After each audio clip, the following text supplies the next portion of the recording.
Ahoy, Nickelodeon fans, and welcome to This Week in Nickelodeon History. My name is Captain Eric, and we are covering all of the Nickelodeon shows that either started or ended between the times of January 2nd to January 8th. And before we get into those shows, I just wanted to pull the curtain back a little bit, let you know how things have been going for Captain Eric here. And a lot has been going on in the last few months. Certainly the holiday season is the roughest time of the year. And I was not as prepared this year with getting some episodes in the tank and running off of those. And usually I'm a bit more prepared, but this year just kind of a few extra things kind of came out of nowhere, came out of left field. So I had to start recording episodes week to week. And as you can see, when that happens, then, you know, other things happen in life and you're late on episodes. And that's why a piece of advice I would always give any podcaster, and it's a piece of advice that I'm constantly trying to learn myself and get better at. And there's been pockets of it, but we got to get back on the horse here. But definitely get in your podcast episodes, like get yourself a week or two behind. Not in releasing, but in recording, like record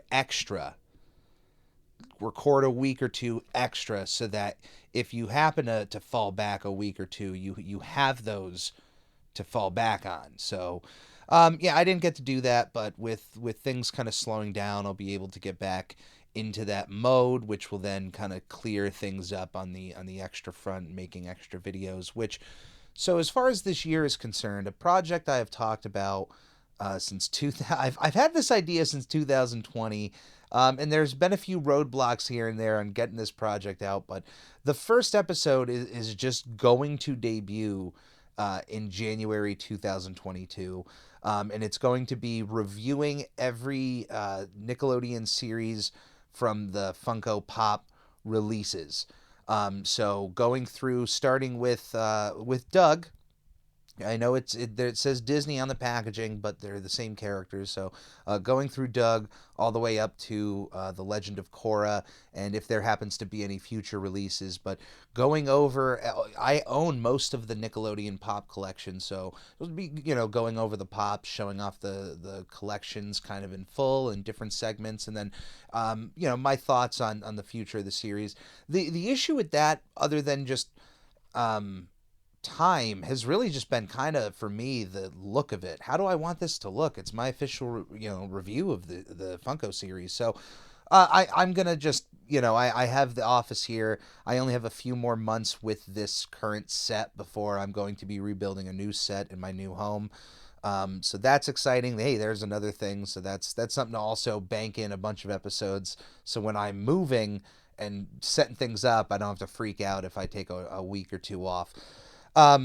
That's including the This Week in Nickelodeon History. Those won't be as week to week. There'll be times where I have to just record a couple, but they'll always be as more personable, more down to earth, more just a general podcasting tone than that of the Squarecast, which may be a little bit more on point with SpongeBob and keeping it on to that conversation. I try not to delve too off the conversation with the Squarecast, depending on what guest I have on. If it's myself, hey, I try to do the best I can. But on This Week in Nickelodeon History, depending on how many shows, I can you know, talk around a little bit.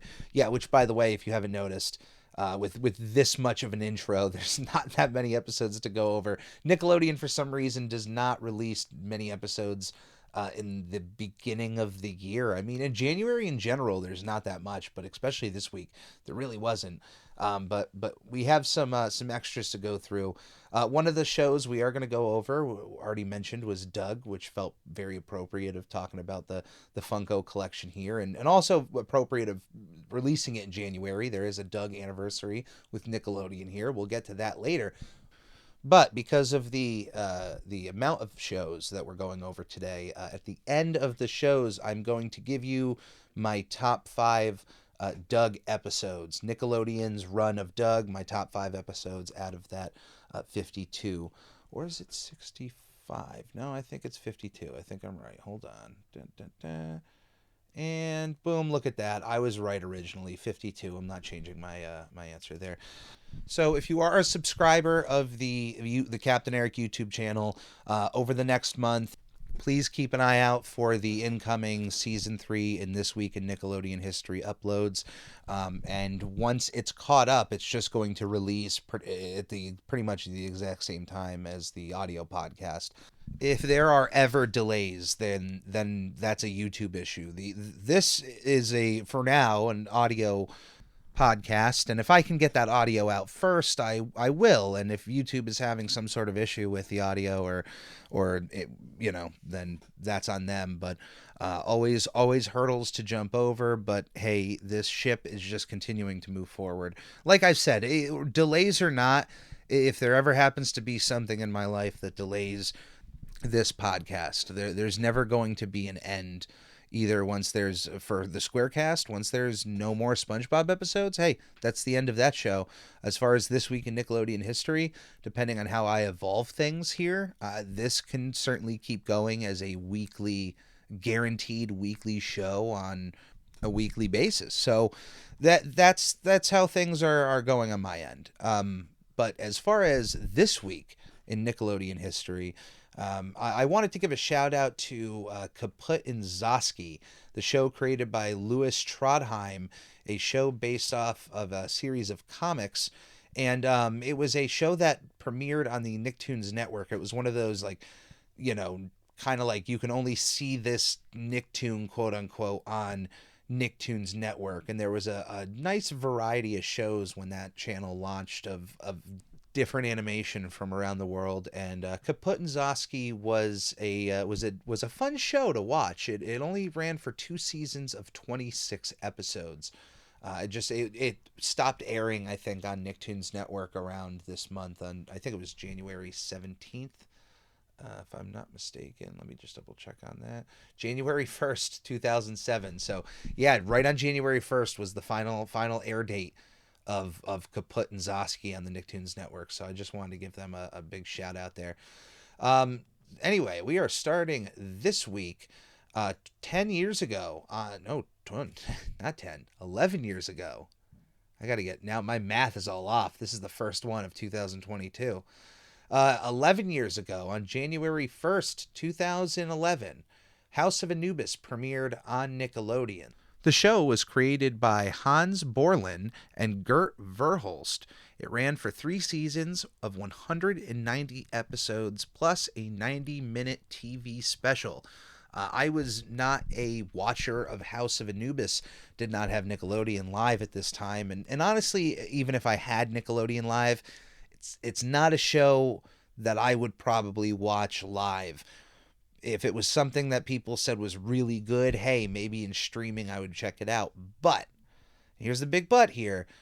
The show itself, its content, and the way it presented itself in advertisements was absolutely great. If I was a kid, this is the kind of show I would check out. I liked shows with a little bit of mystery, with not afraid to hide away from, like, darker content and whatnot. And I'm not sure how dark the show got, but it built itself on mystery, a house of mysteries, the House of Anubis. And hey, they got 3 seasons out of it, 190 episodes. Like, think about that. That's a lot of content of the House of Anubis, plus their 90-minute TV special. I'm not sure if that was the series finale. It was like the TV movie. Let's see, a special episode of House of Anubis called Touchstone of Ra on June 17th, 2013 in the United States. That was the conclusion of the series, the Touchstone of Ra. Let me know if you are a fan of House of Anubis, if this is a show worth checking out. I am interested to know. It certainly seems like there is something there, and if it at least is if it's not like kid level mystery, if there's at least something where, if, as an adult, I could enjoy it as a mystery lover, let me know if it's something I should check out. 15 years ago, on January 7th, 2007, we had the premiere of Just Jordan on Teen Nick's lineup there on Nickelodeon, created by Allison Taylor. The show ran for 2 seasons of 29 episodes. 16 years ago, on January 6th, 2006, we had the premiere of Drake and Josh Go Hollywood, the first TV movie for Drake and Josh. This is a decent TV movie. It's certainly, if you're a fan of Drake and Josh, it's going to be a fun watch. If you're not a fan, I still think there's a couple jokes, couple things in this special that are at least humorous enough. The plot of the movie kicks in when Drake and Josh accidentally send their sister Megan on a flight to Los Angeles, California, instead of her intended flight to Denver, Colorado. I completely forgot how exactly that happens, but I feel like with today's airports and even the airports of 2006, the chances of you getting on the wrong flight, unless you swap tickets with someone and were just completely oblivious to the change. But either way, Megan is flown all the way out to LA, which prompts Drake and Josh to follow suit. Their parents are not around during this situation. Drake and Josh were put in charge of Megan and making sure she was flying out, I think, to see a friend in Colorado. Once the two find themselves in LA, Josh finds himself in the bathroom alongside a producer with the show TRL, Total Request Live. If that doesn't sound familiar to you, it's okay. It's really a show that can only really thrive before the internet. Total Request Live was a show that ran on MTV, I believe, on a daily basis, and was essentially a live show that was taped right in New York. You'd have the windows behind Carson Daly, the host of the show, and you would see Times Square pretty much right behind them. I think they filmed it right at the Viacom building. And they would just air the top music videos of that time. And that, that's, I mean, pretty much the point of MTV was airing music videos. If you made a music video, you were making it for the intent of it airing on MTV. And then eventually, when they were creating original content to continue viewership on the show, Total Request Live became a very, very popular aspect of their programming. It's was a cornerstone of their programming for a long period of time. It made Carson Daly a household name, and in 2000, even in 2006, for Drake to be able to play live on TRL would be a big deal, because it was really still before the massive internet boom. I mean, it was still on the decline. Let's be real here. TRL would only exist for another few years. On November 16th, 2008 was its final episode. But I mean, still, to go on to it live to play your music would have been a big deal, and certainly I imagine Drake would eventually, in character in that universe, would be uploading his music to YouTube within the next few years, probably of this time. But either way, Josh books this deal for Drake to go on TRL without Drake knowing. He's Drake's producer, but Drake's really ecstatic about this. Unfortunately, Josh realizes that his MP3 player, his Go player, was swapped with the Go player of a guy he sat next to on the plane named Deegan. This guy is a criminal, and on his MP3 player, he has a bunch of blueprints that are incredibly important to their evil scheme. And of course, they are now tracking down Drake and Josh throughout LA, him and his cohorts, while Drake and Josh are trying to escape from them, while also making it to TRL, while also trying to find their sister. It's a great movie, certainly watchable if you are not, if you're not a fan of Drake and Josh.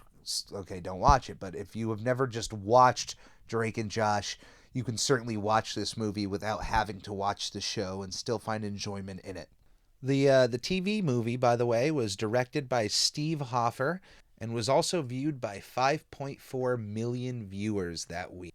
28 years ago, on January 2nd, 1994, Doug finished its run on Nickelodeon. Created by Jim Jenkins, the show ran, in its full span, Doug ran for 7 seasons of 117 episodes, but for its Nickelodeon run, it ran for 4 seasons of 52 episodes. Now, what's going on? What does this mean? There are probably those of you out there who have never heard of Doug, which is maybe why you're listening and getting some Doug information. But then, well, what do you mean it's Nickelodeon run? It ran somewhere else? That happened to a Nicktoon? You're absolutely right. Doug, one of the very first Nicktoons to exist. One of the first 3 to air on August 11th, 1991. Doug was a staple alongside Rugrats and Ren and Stimpy in building the Nicktoons brand. And yes, would eventually leave Nickelodeon and find its way over to Disney. Now, these days, the joke of Disney buying everything is as rampant as Disney's purchases. But back then in the 90s, this was like, at least in my world, this was a big deal. I had never come across something that was owned by one company and then was suddenly owned by another and was completely done differently. And I just never had experienced this. Doug was it was a really weird experience for me because I loved Doug, but man, I didn't love the Disney version of Doug. There was just so many things off about it. Just to give you one piece of information, when I first got Hulu available with my phone plan, they were just like, hey, you have this streaming service for free, and all right, hey, that's cool. They had the entire run of Doug on there. They had the Nickelodeon version of Doug. And I watched through, I binged, this was like 3 years ago, I binged through the original Nickelodeon run of Doug just to see, you know what, how well does this hold up? Because in my mind, I have these moments, and then, there's these few episodes that I watch all the time, or, like Doug's Halloween episode. I watch that every year during Halloween. But how well does it hold up? Rewatched the entire show, and it held up. Like, I still loved it as much as I did as a kid. But then I said, with this energy, and I've done this a few times before, everyone, I am a very positive and optimistic person. I have done this with like the Banjo-Kazooie series. I played through 1 and 2 in the last 3 years, 100% again. And then, there's that next part, and there's like this, I just got to go in with positive vibes. I have this energy of beating the series. So I went on to Banjo-Kazooie, nuts and bolts, just like I did the same energy with Disney's Doug. Super positive. Let's see, let me watch this with the same mindset of the original back to back. And both examples, I just fluttered out after a certain amount of time. I could not finish the Disney run of Doug. There was some highlights in the first few episodes, but the writing was off. And the changes in some ways were just too drastic. And you know what? We can sit here and talk about the Disney version of Doug, but the beauty of this is this week in Nickelodeon history. We don't have to talk about the Disney version. We can talk about the Nickelodeon version, which is just a beautiful piece of animation and so wholesome. But where people have seen its wholesomeness as a fault, I disagree. I really see the show taking its moments very seriously. It is, in a way, wholesome like Peanuts, but would dive into certain issues that Peanuts wouldn't, and certainly had a very optimistic but realistic attitude about the world. There were certain characters in Doug's life that were bad people, but would get rewarded and wouldn't really get their comeuppance. I mean, sometimes you would see it and haha, it's kind of like the Mr. Burns thing. Like, how many times has Mr. Burns gotten his comeuppance? But does he really? Because then by the next episode, he's just Mr. Burns. But I don't know. Doug just took there was certainly, when you line up the first 3 Nicktoons from Ren and Stimpy to Rugrats to Doug, there is a wholesomeness scale, and certainly a scale of family friendly. Doug being the most family friendly, but I like the way it tackled certain issues that I'm sure were current talking points at the time, like high video game usage being an issue, and then the over excessive of the obsession of money, or even the one episode of this show that dealt with the mailing scams, the constant, like, all right, fill this in and send us $5 and you could win 10,000, and then you're constantly on the hook of sending in $1 or two, constantly sending in more and more money, and Doug getting deeper and deeper into this. Like, hey, that's not something I would ever really expect to see on Rugrats or Ren and Stimpy or even Peanuts. That, I don't know, that's just kind of a situation you can only find in these slice of life cartoons like Doug, like Hey Arnold, the ones that do have a sense of realism in their worlds, but also, there has to be that character, that optimistic character, that Doug, that Arnold, and Doug is absolutely perfect. The show, I feel like, still holds up, even though it's only been 3 years. I feel like if I binged it right now, I would still laugh at the same jokes. And here's the thing: not everything is the same. My opinions have evolved bit by bit over time. It's not like I watched those episodes and had the same opinions as I did as a kid. There were certain episodes I liked more as an adult than I did as a kid, and then certain episodes that I knew I loved as a kid, but I was like, I'll kind of skip this one. I have other ones I like now. Um, I'll give my top five Doug episodes at the end of the rest of the Nickelodeon lineup, but what's there to say? Billy West is both Doug and Roger Klotz, absolutely iconic, and Fred Newman. My goodness, Fred Newman as Skeeter Valentine is one of my favorite cartoon characters that I can think of, and Fred Newman is one of my favorite voice actors. Not just a voice actor, but just a a a black hole of every single sound you could possibly imagine. He is a sound effect and musical machine with his voice. It is so powerful. I actually, if you've ever heard the music of Doug, it is one of a kind, and there's a reason for that. A lot of those musical bits in the show are done with the voice of Fred Newman, and his the things he can do with his voice and mouth and the sounds he could create. I watched the live performance of the Doug music. You know what? I love it so much. I'm going to throw that into the description of this podcast. Go and watch it. Fred Newman is a one of a kind human being. And not only Skeeter Valentine, not only did he voice one of my favorite cartoon characters, he voices one of my favorite cartoon neighbors out of that archetype, the neighbor that it just ends up being a side character of the show. Almost every cartoon has one. Almost every live action, like, sitcom has one. Mr. Dink, Mr. Bud Dink, also voiced by Fred Newman. I could honestly make a podcast about Doug, and if I obviously continue the kind of trend I do with the Squarecast with other Nicktoons, Doug would be one of those shows I would love to dive down, and then honestly would be tied to do the Disney version as well. But if you've never watched Doug, certainly I implore you, even the first episode of the show, which is not in my top five, so I don't mind talking about it right now. But the first episode, Doug Can't Dance, is super endearing to some of these characters. How innocent Doug is, how Patty is, his friendship with Skeeter, and just the fact that like, Skeeter's first interaction with Doug, I absolutely love when he first meets him and teaches him how to dance.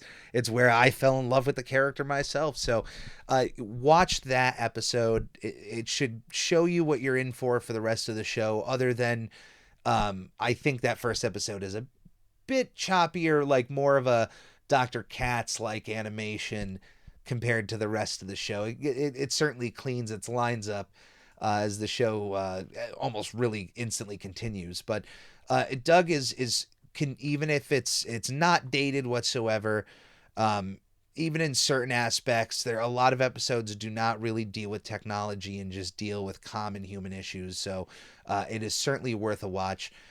Give it a go if you ever have some extra time. Give a watch to Doug. But he's certainly, as old as that is, we're not ending with Doug. Because 30 years ago, on January 4th, 1992, we had the premiere of Nick Arcade, also known as Nickelodeon Arcade. Hosted by Phil Moore, Nick Arcade was Nickelodeon's game show that included the video game hook so that kids who enjoyed video games would also have a reason to watch Nickelodeon. And I gotta say, as a fan of video games, this worked. I absolutely was enthralled by this show.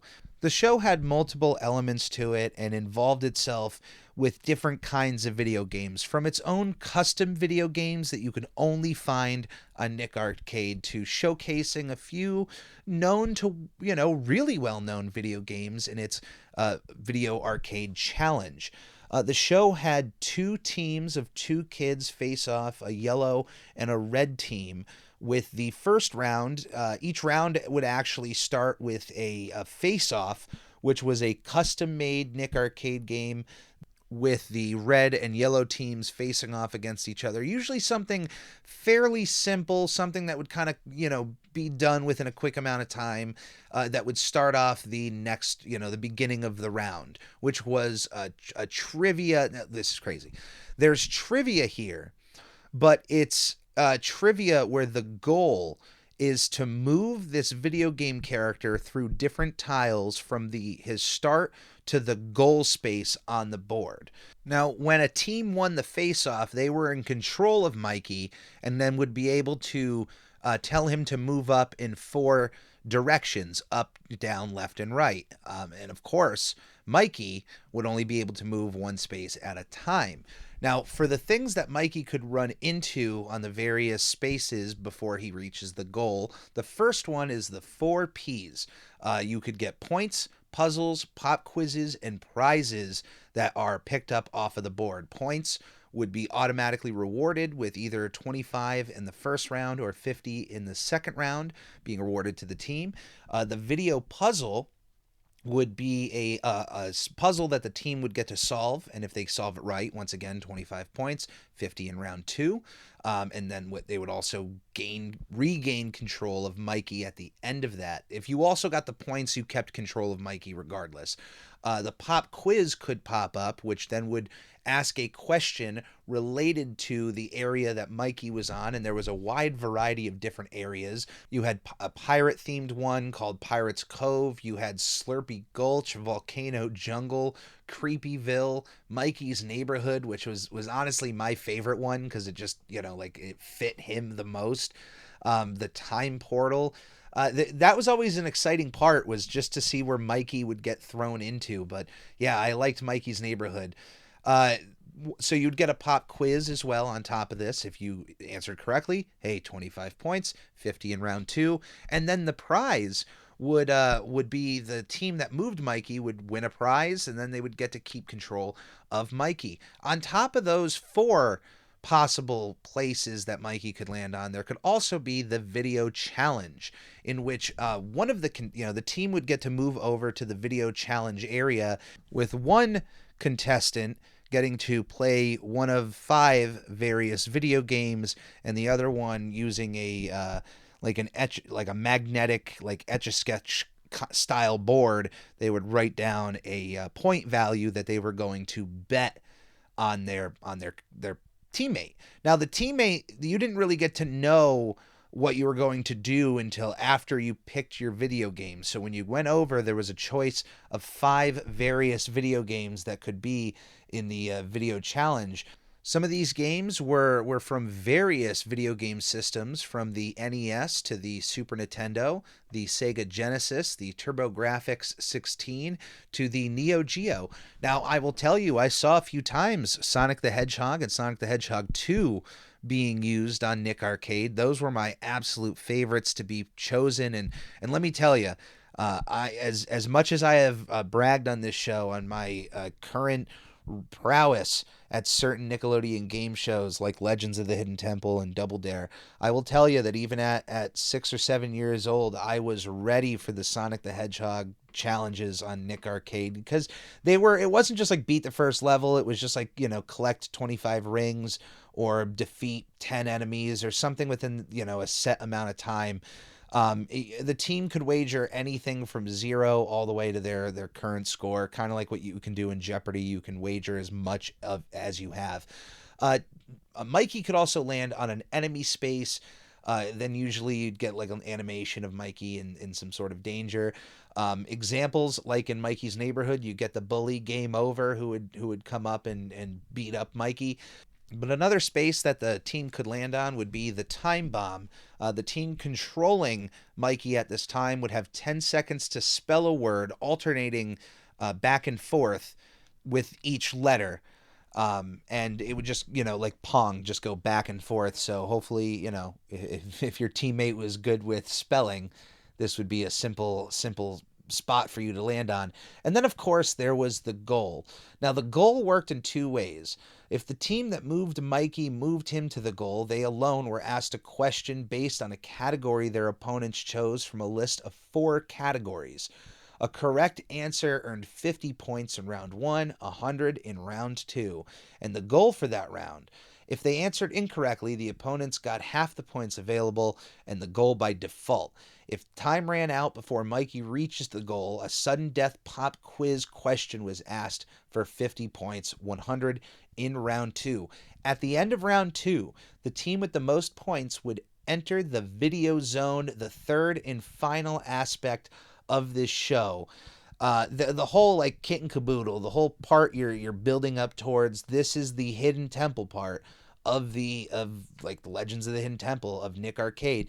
The video zone was now pretty much, think about this. It's just a green screen atmosphere for the one of the contestants, or I think both go in and have like their different lives, but it's a green screen environment for them to climb up and jump on.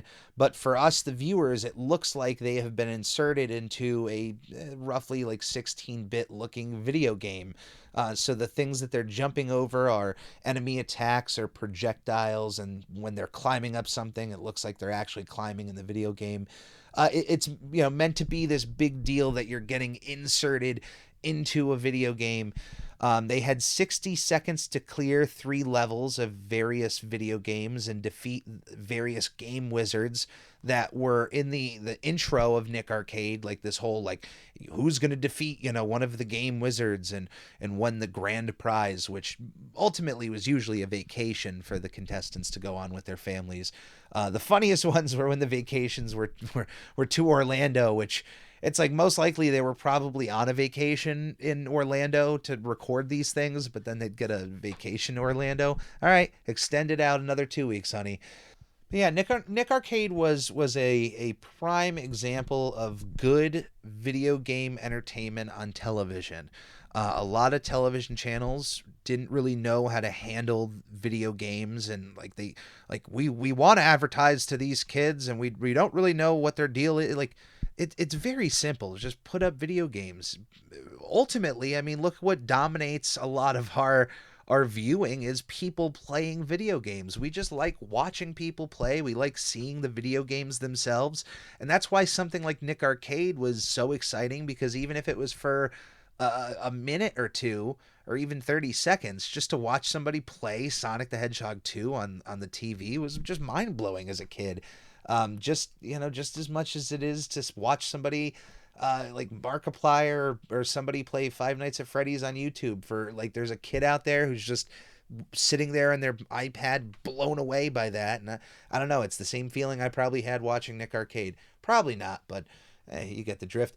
But we're not ending there. We're even going earlier than that, because both 39 and 38 years ago, on January 8th, 1983 and 1984, we saw the premiere and finale of The Third Eye on Nickelodeon. The Third Eye was an anthology series on Nickelodeon that consisted of several English-language science fiction serials from the UK and New Zealand. All of which were being aired, I'm guessing, for the first time in the United States, but it was definitely airing for the first time in Nickelodeon. You had 5 different short-form shows within this anthology. The first one being The Haunting of Cassie Palmer, which first ran in the UK in 1982, ran for 6 episodes, was created by Alfred Shaughnessy, from the novel by Vivian Alcock. That was the first serial. The second one was Under the Mountain, ran for 8 episodes back in 1982, all the way in New Zealand, and was directed by Chris Bailey. The third of these was called Children of the Stones, ran for 7 episodes back in 1977, all the way back in the UK, and was created by Jeremy Burnham and Trevor Ray.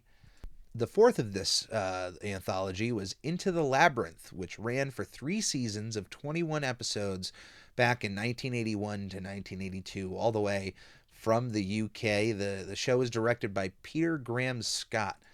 And the fifth and final of these series was The Witches and the Grinagogue, a show that was created by Roy Russell and ran for 6 episodes, originally all the way back in 1983 from UK. So these 5 different short series were put together throughout the year as the third eye, a look into another universe, a look into another world. And this was just, hey, fresh content for Nickelodeon to air on television. And if you were a kid in the 80s on Nickelodeon, there would certainly be something interesting, I imagine, about watching these like little short mystery shows that were foreign, and they're, hey, let's see what this show is about. It might seem a little bit more interesting at that point. At least when you just have, X amount of channels and there's not really that much to watch.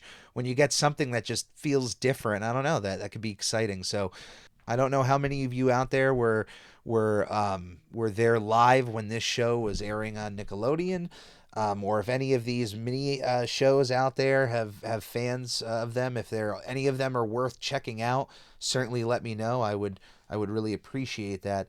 But now it is time for my top 5 Doug episodes. These are, I guess I can put them in a particular order. The first episode, number 5, Doug in Vogue, an episode that deals with a teen drama on television that everyone is obsessed with one of the lead characters dressing like Doug dresses, and everybody becoming obsessed with it and forgetting that Doug dressed like that. It's just like a silly, fun episode, and it's certainly a nice little time capsule to the Dawson's Creek days of the 90s. But number 4, Doug's Cartoon, an episode that deals with censorship and where you should draw the line and what you should do in those kinds of situations. Certainly an episode that for me stands out of the entire show for that aspect. I mean, you don't really have many kids shows dealing with censorship, let alone cartoons. But yeah, number 3 on this list, Doug's Nightmare on Jumbo Street. Doug sees a scary movie in theaters and is unable to see the monster at the end of this movie, which haunts him literally for days while everyone else brags about how scary the monster was, and Doug unable to even know what it looks like. Like, that's what bothers him. It just kind of reminds me of certain, times as a kid that I had those kind of like innate fears of just not wanting to see something. But this kind of episode reminds you that sometimes when you really look at something, you'll see its flaws, and ultimately you'll notice that it's okay. There's nothing to be scared about it. Number 2, Doug's Secret Song, in which Doug records a song that he wrote about his love of Patty, and records it in a, I don't know if these things would still exist, but back in the 90s at least, they had these places and malls that you could go to that they would basically be like little karaoke studios. Like, you'd have the little photo booths, but you could go in and like record yourself basically doing karaoke. They would have like a green screen behind you, and then they'd have like a professional music video for you to take. I at least remember seeing, not a place exactly like the one shown in the show, but I remember seeing a place like this at some point in my life as a kid. But yeah, so Doug has an awful recording of his song, and at the same time that a few other characters are recording their music videos at this place, a bunch of tapes get messed up, and if you see the situations that these characters find themselves in, it is just a fun episode from beginning to end. And Doug's song for Patty, honestly, is one that has stayed as a earworm in my head for a couple decades. So yeah, if you know, you know. But my number one favorite Doug episode, my number one for you to watch, Doug's Halloween Adventure, an absolute classic, an absolute Doug classic, an absolute Halloween classic. I've talked about this episode many times on this show. Anytime I can talk about it, it's one of those Halloween episodes that I want everybody to add into their rotation because it's just that good. It has an aspect, shows off the aspect of trick-or-treating, which I don't like when some Halloween episodes don't take advantage of that to show that off and to, you know, show off other characters and their costumes. And they do that to a bit in this episode. But then getting to see the theatrical amusement park aspect of Halloween, which is one I love. I love when Disney does it. I love when Universal does it. I love haunts in general. I've been a part of them for a couple years. So getting to see like a haunt in a cartoon that is of the level of this one is pretty incredible, and then just to see the aspect that the story it decides to tell is just really fun. It's one of my favorite Halloween episodes of any cartoon, and it's one I gladly watch literally any time throughout the year, but especially during the Halloween season. But those are my top 5 Doug episodes, Captain Eric's top 5 officially, unless I forget, and top 5 it in a couple of years. But anyway, that is this week in Nickelodeon history. We have went above and beyond the time. See how much I can stretch out a few shows, ladies and gentlemen. This is what I'm here for. But if you enjoy any of the content I create, if you can like or share or even just subscribe to the YouTube channel, any of that is always appreciated. If you do nothing but listen to the show, hey, even that is appreciated. I love all of you. Thank you for being a part of my week. Thank you for listening. Please stay safe out there. Get vaccinated if you can. Keep your loved ones safe. It's a crazy time out there. All we can do is just be there for one another. Even during the angry times, just at the end of the day, always be there for one another. Care about the ones in your life. And I'll see you here next week. So thank you all for listening. Stay safe. We'll see you next time. On the Lord Hut, here a hut, Nick. On the Lord Hut, here a hut, Nick. On the Ricky Ticky Low, while living #1 Nickelodeon.